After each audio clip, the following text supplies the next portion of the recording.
Por que não estamos falando sobre aborto? As mulheres têm feito abortos há muito tempo. Hoje, esses procedimentos tendem a ser perigosos, sofridos e solitários. E tantas mulheres passam por isso. E ainda assim é proibido por lei e condenado socialmente, mesmo quando é um caso legal. Por que não falamos disso? No Brasil, a lei como mata muitas mulheres, as que abortam na clandestinidade correndo risco de vida, e os números são escandalosos, matando principalmente mulheres pretas ou de baixa renda. A criminalização também pode ser letal para as mulheres que não abortam e se submetem a uma vida que não desejam, comprometendo sua saúde mental e física. É uma questão de saúde pública, de gênero, racial e social. Por que não falamos disso? Em setembro de 2023, a ministra Rosa Weber deu seu voto favorável para a liberação do aborto até 12 semanas e aproveitou para falar um monte.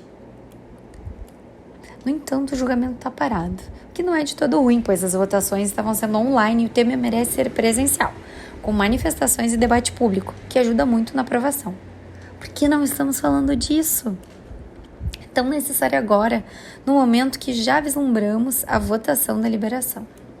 Para pensar melhor no assunto, vamos dar uma olhada no passado. As mulheres têm feito abortos há pelo menos 6.000 anos. Com o passar do tempo, foram tendo seu corpo controlado cada vez mais pelos homens da família, Estado ou Igreja. Isso não aconteceu ao acaso. O crescente controle da mulher servia para assegurar a manutenção da sociedade do jeito que privilegiava os homens.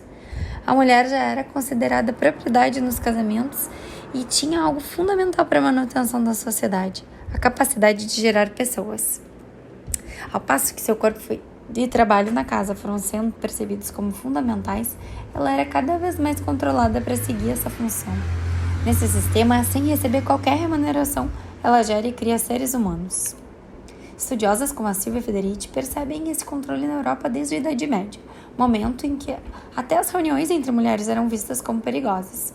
E por aí entra a condenação das bruxas.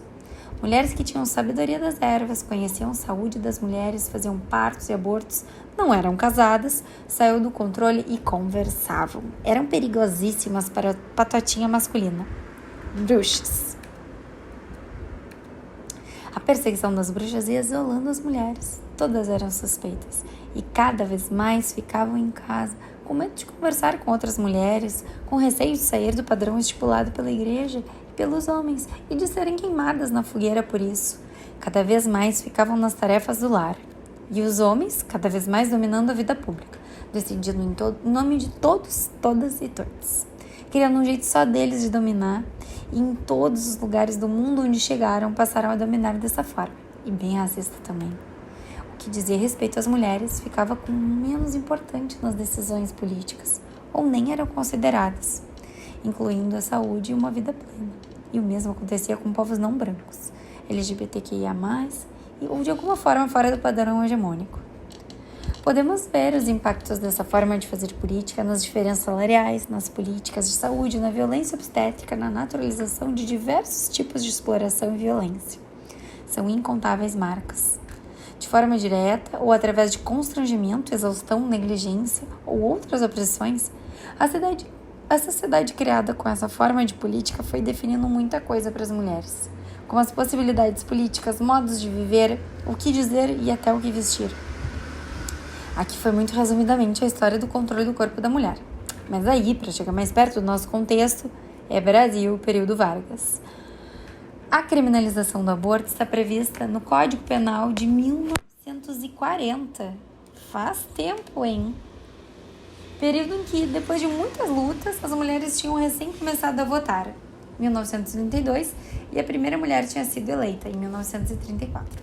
Ou seja, o código, assim como quase tudo na vida política e pública, foi feito basicamente por homens, que em geral liam homens, conversavam com homens, valorizavam opiniões de homens. As políticas não contaram com as opiniões das mulheres e mesmo assim decidiam sobre coisas que definiam as vidas delas. E não por elas não estarem falando, elas não estavam sendo devidamente escutadas. Conhece essa história?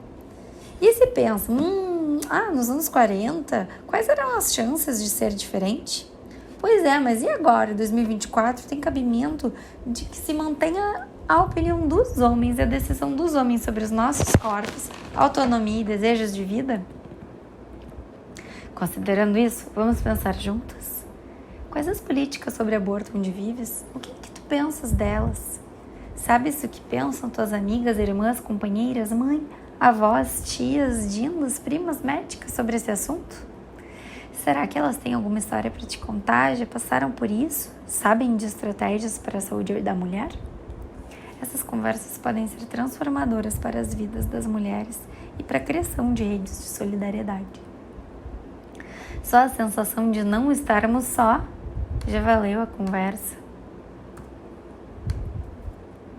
Ainda mais transformadoras, as conversas permitem que tenhamos um lugar no mundo para viver e dar valor ao que diz respeito às nossas vidas. O que nos tem sido dito ao contrário por centenas de anos de políticas masculinas. Elas podem criar outras formas de ver que sejam mais acolhedoras com as vidas das mulheres. Se o patriarcado nos diz não, nós conversamos, nos ajudamos e construímos política pública.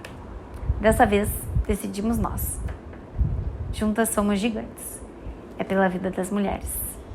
Aborto legal. Por que não estamos falando